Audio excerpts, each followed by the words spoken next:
ଯାଜପୁର ଜିଲ୍ଲାର ଅନ୍ୟତମ ତଥା ଅଗ୍ରଣୀ ସୁକିନ୍ଦା ପ୍ରେସ୍ କ୍ଲବର 26ତମ ବାର୍ଷିକ ଉତ୍ସବ ବୁଧବାର ମହାସମାରୋହରେ ଅନୁଷ୍ଠିତ ହୋଇଯାଇଛି।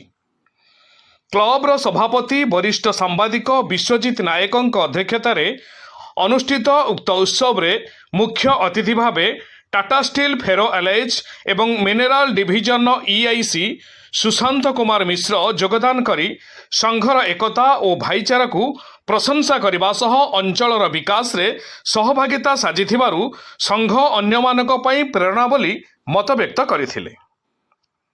ସେହିପରି ଭାବେ ମୁଖ୍ୟ ବକ୍ତା ଭାବେ ଉତ୍କଳ ସାମ୍ବାଦିକ ସଂଘର ରାଜ୍ୟ ସାଧାରଣ ସମ୍ପାଦକ ବେଣୁଧର ପଣ୍ଡା, ସମ୍ମାନିତ ଅତିଥି ଭାବେ ଓଡ଼ିଶା ମାଇନିଂ ୱାର୍କର୍ସ ୟୁନିୟନର ସାଧାରଣ ସମ୍ପାଦକ ଅମଳେନ୍ଦୁ ବେହୁରା, କାଳିଆପାଣି ଥାନା ଅଧିକାରୀ ପ୍ରକାଶ ଚନ୍ଦ୍ର ପ୍ରଧାନ ପ୍ରମୁଖ ଯୋଗଦାନ କରିଥିଲେ।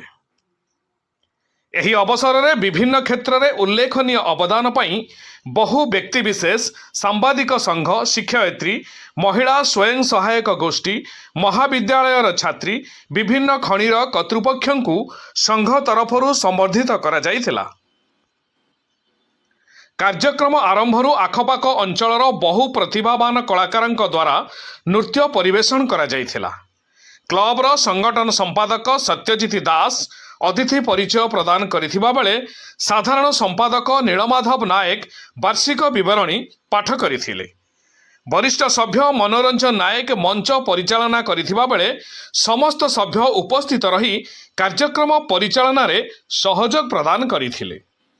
Bureau report, Mahagiri news.